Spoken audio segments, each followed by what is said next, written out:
"Get out and don't come back," my mom yelled. So I did. 5 months later, she called crying. "Why's the fridge empty?" I said, "Not my kitchen, not my job." Then things got real. Hey Reddit. I'm Jonah, 42M, and this has been a long time coming. I've kept this story to myself for years, told only bits and pieces to close friends when things got especially bad. But last week, something happened that left me sitting in my parked car for over an hour, just staring out at nothing with this strange feeling in my chest, somewhere between relief and guilt. It was a moment I never really expected to come. Or maybe I did, and I just kept pretending I didn't see it heading my way. Anyway, here goes. I'm the oldest of three. My mom, Lorraine, now 66, raised us mostly on her own after our dad left when I was about 10. I remember the day he packed a bag and walked out like it was yesterday. There wasn't a big fight or anything dramatic. He just said he couldn't do this anymore and that he'd be in touch. That was the last time we saw him in person. A couple of postcards came in for birthdays during the first 2 years, then silence. Mom tried. I'll give her that. In the beginning, she worked 2 jobs and still managed to help us with homework, cook dinner, and make sure we got to school on time. But it didn't last. By the time I hit high school, she was different. More distracted. Tired all the time. She started relying on me.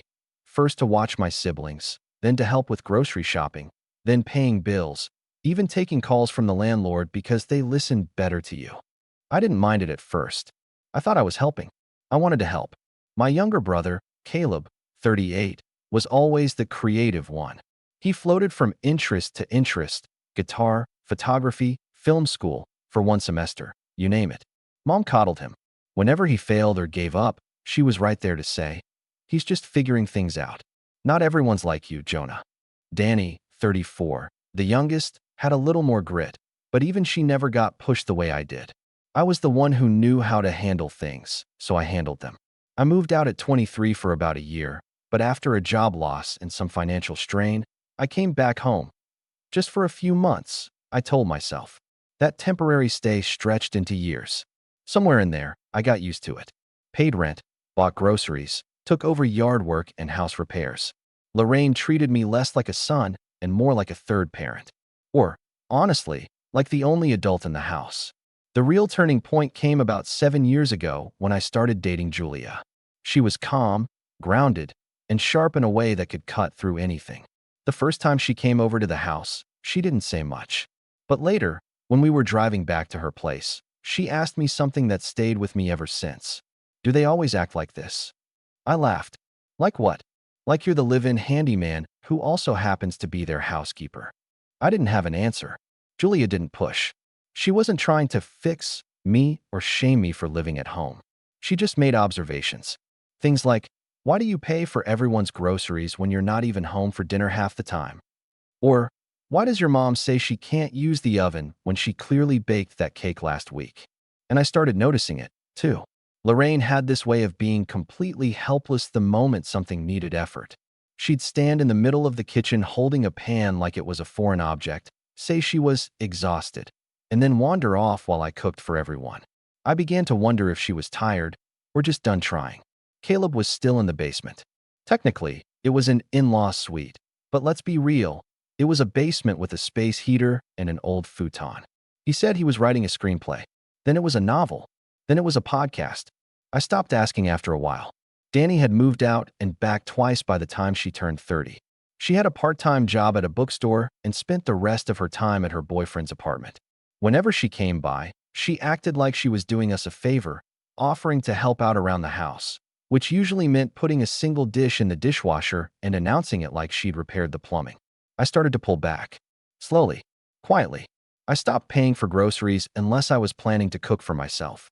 I didn't clean up messes I didn't make. I didn't step in when Caleb and Lorraine started bickering. At first, no one seemed to notice. But once the dishes started piling up and the pantry started looking a little bare, Lorraine called a family meeting. She said she was feeling abandoned in her own home, that she couldn't understand why I'd suddenly become so cold and ungrateful. Ungrateful. That was the word that finally lit a spark in me. I'd spent over a decade helping her hold this place together, quietly picking up the pieces every time someone else dropped them, and now I was the ungrateful one? I didn't yell. I didn't storm out. I just said, Maybe it's time I actually left for good. Lorraine's face went blank. Then came the sigh. The long, slow, disappointed sigh she used to give us when we were little and brought home a bad report card. If you're gonna act like this, she said, then just get out. And don't come back. She didn't say it in a fit of anger. She said it like she meant it. Like it was final. So I packed a bag. Just a duffel. Didn't take much. A few shirts, a pair of shoes, my shaving kit. I still had the key to my friend Drew's apartment. He was out of town for the summer and had offered to let me stay if I needed. I left a note on the fridge that just said, "I'm going. Don't worry about me." And I left. No scene. No shouting match. Just silence. That was 5 months ago. I didn't hear from them at all for the first 2. Then a text from Danny that said, "You alive?" I replied, "Yeah." Silence again. But last week, that's when the phone rang. Lorraine. And that's when the Rayall story begins. So 5 months go by. During that time, I settle into this small, quiet rhythm. I'm crashing at Drew's spare place. Nothing fancy, just a one-bedroom with peeling paint in the hallway and a living room window that sticks halfway open, but it's quiet. Nobody yelling from downstairs that the pilot light went out or asking if I remembered to grab oat milk because Caleb can't drink regular anymore. Just quiet. I picked up some extra shifts at the hospital. Started going to the gym again. Got back in touch with a few friends I hadn't seen in years. Turns out it is possible to make plans when you're not responsible for 3 other people's drama. I read books. Slept without earplugs. Ate what I wanted when I wanted. And then, like I said, last week my phone rings. Lorraine. I don't know why I answered. Maybe curiosity. Maybe a small part of me still hoping it was something, anything, different.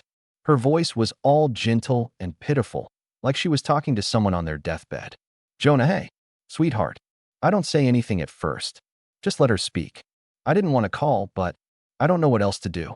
The fridge is, well, it's empty. And I asked Caleb to go shopping, but he said he's been feeling off.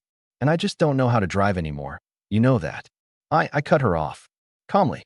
"You want me to come buy groceries?" Long pause. "Well, yes. I mean, I thought maybe you could help out. Just for now. Things have been hard since you left. Since I left.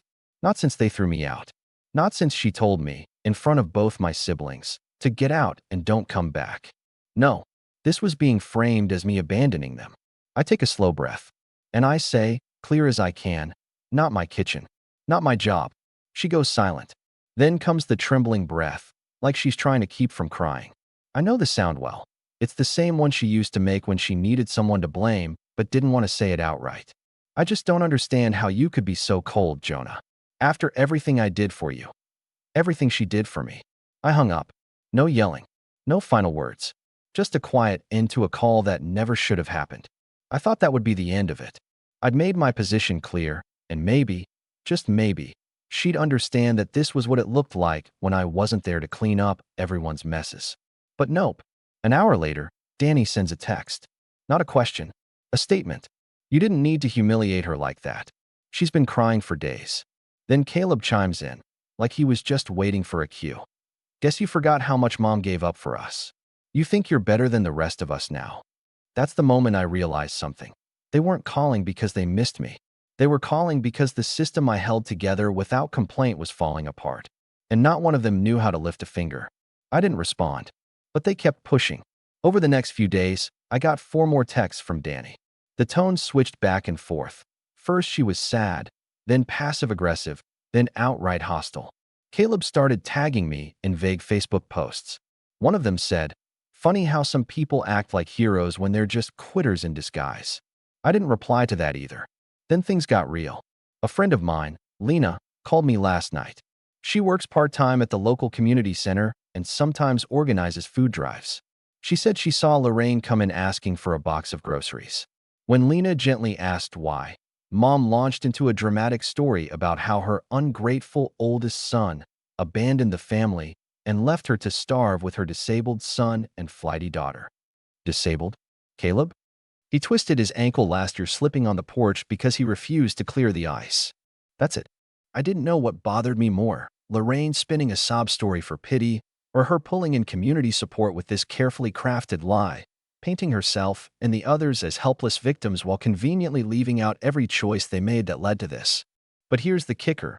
Lena told me Lorraine specifically asked if the center ever needed volunteers who could cook or clean, and said she couldn't do it herself because her body was too weak, but maybe they could ask Jonah if he was still around.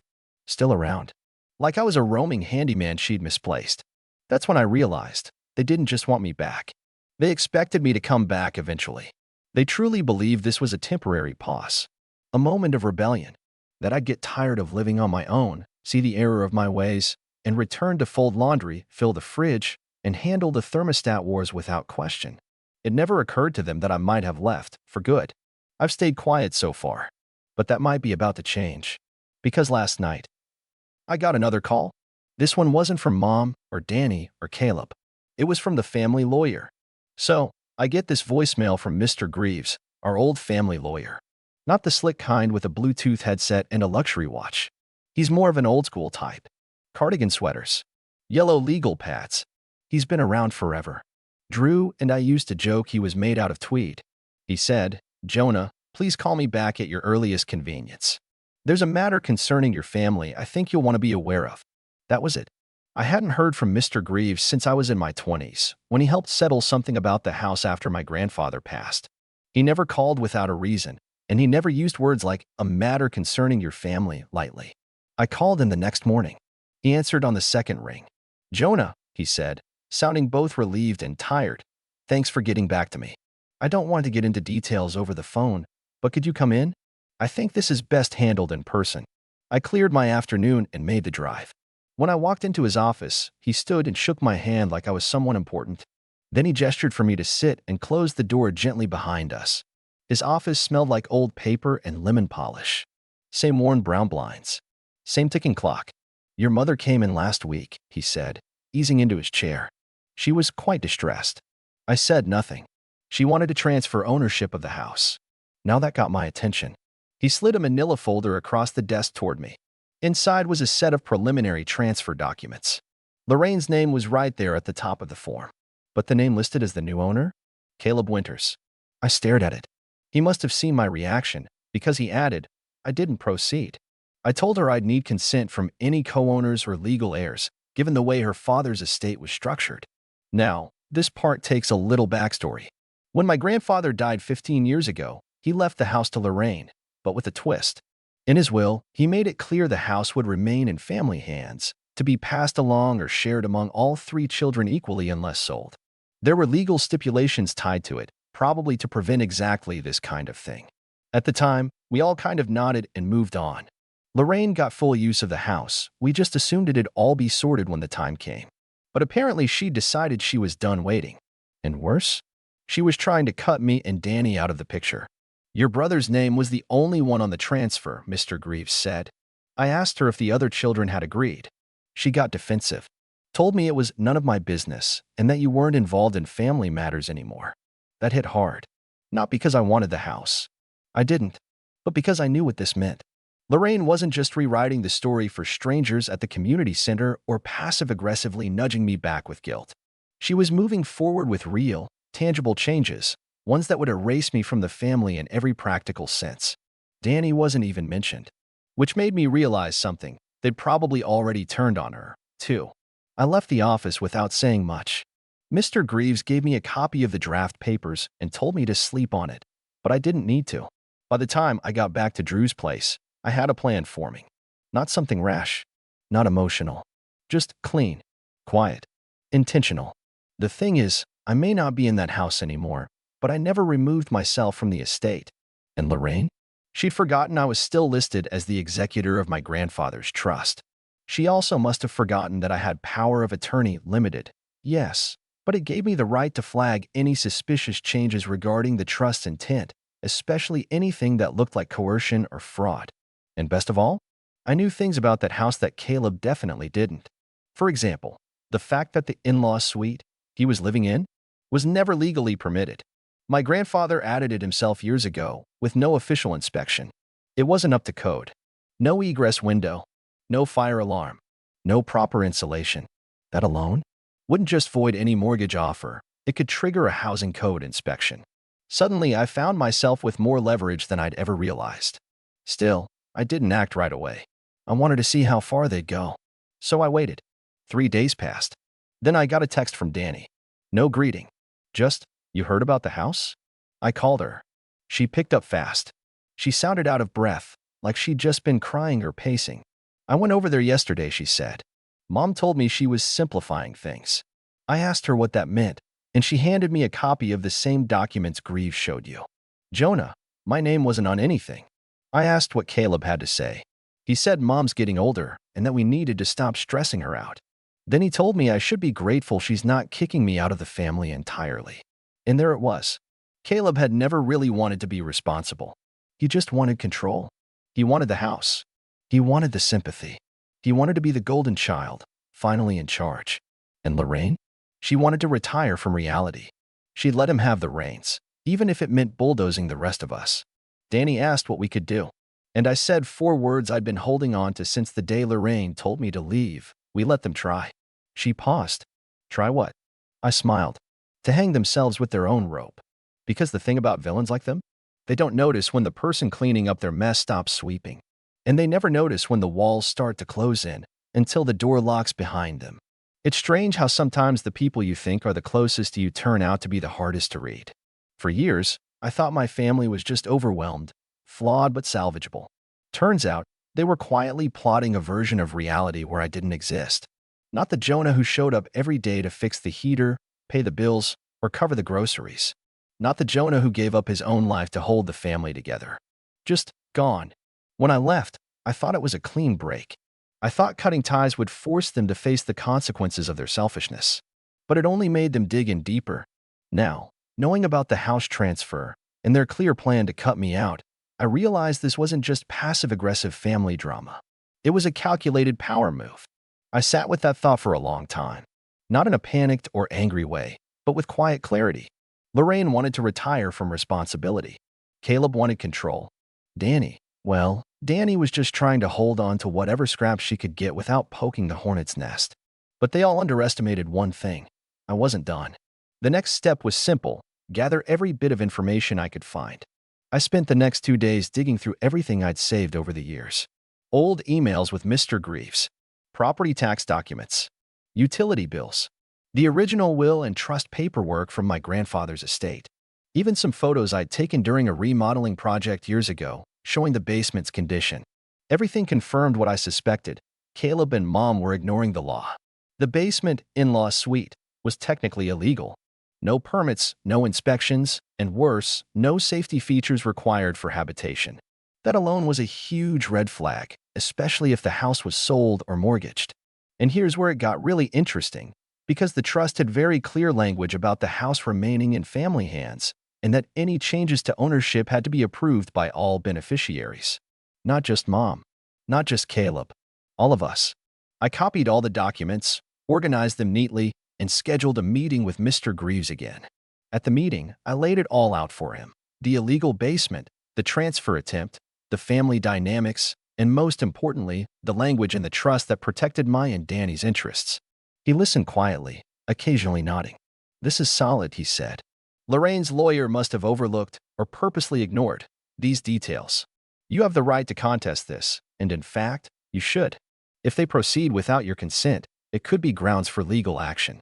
I thanked him and left with a plan forming in my head. But before jumping into a legal battle, I wanted to see what Lorraine and Caleb would do next. I wanted them to make the next move so their true colors would show even more. Over the next week, I kept my phone silent. I stopped responding to Danny's texts and Caleb's social media jabs. Let them stew.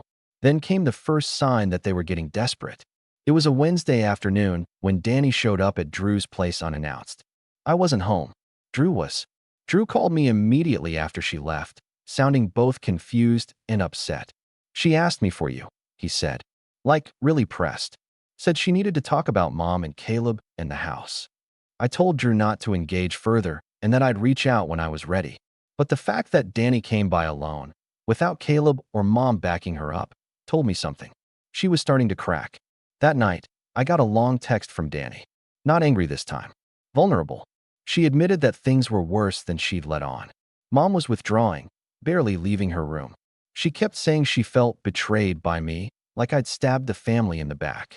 Caleb was furious and controlling everything, from grocery shopping to who could visit the house.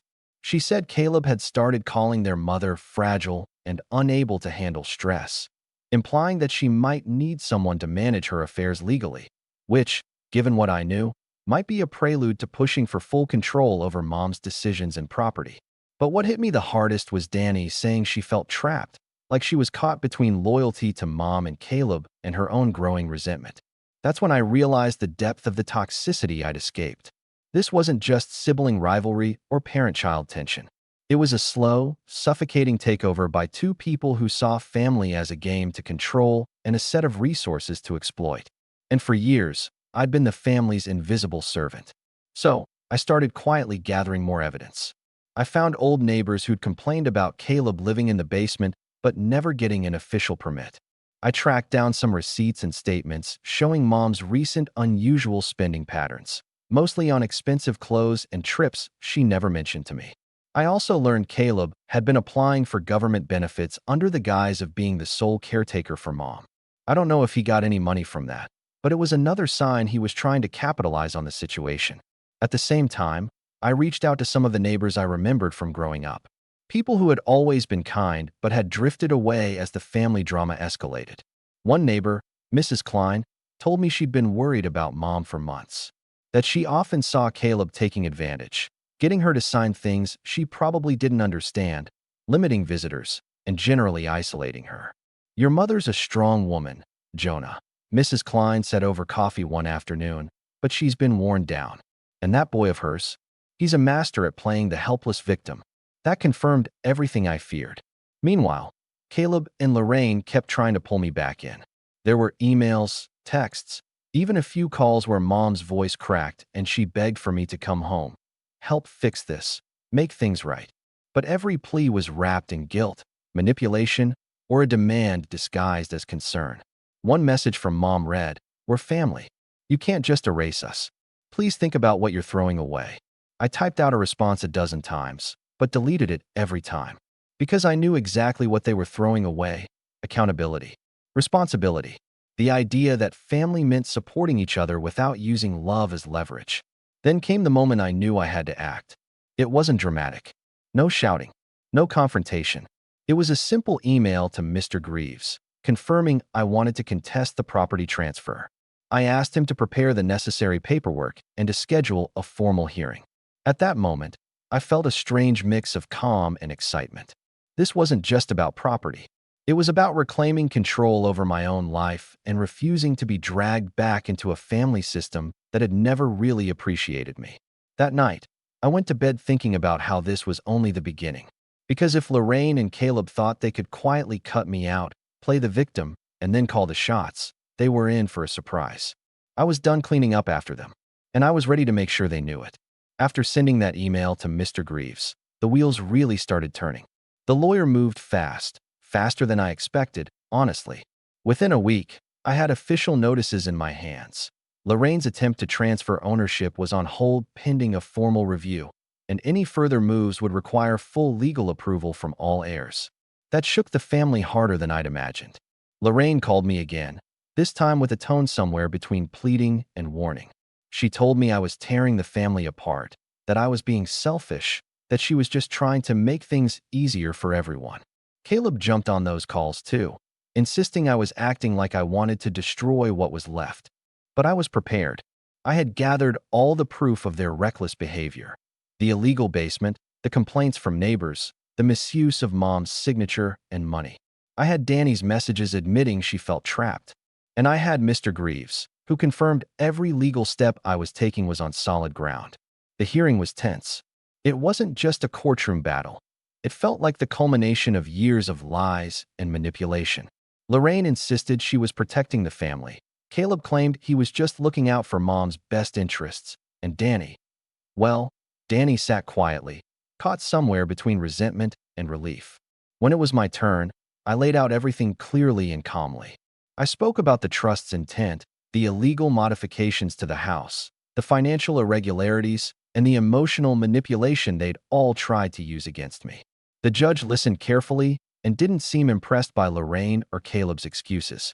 In the end, The court ruled that the house ownership could not be transferred without unanimous agreement from all heirs. More importantly, they ordered an independent audit of Mom's finances and a full safety inspection of the house, including that basement. Lorraine's attempt to cut me and Danny out was officially stopped. The real victory, though, came afterward. Mom slowly started to come back to herself. The audit revealed some troubling financial decisions Caleb had been making without her full consent. After the safety inspection, the city required Caleb to stop living in the basement until it was up to code, which meant he had to find somewhere else to stay. Danny, finally freed from the pressure of choosing sides, began rebuilding her own life. As for me, I didn't move back into the house. I didn't want to return to the chaos or the old patterns. But the family found a new balance, one where they couldn't simply bulldoze over me or pretend I didn't exist. They learned that sometimes standing up for yourself means walking away first and making sure the house of cards they built on entitlement and lies can't stand without you. So yeah, that's how Get Out and Don't Come Back turned into let's see how you handle this. It wasn't easy. It took patience, evidence, and a refusal to be erased. But in the end, I didn't just walk away. I took back control, and that made all the difference.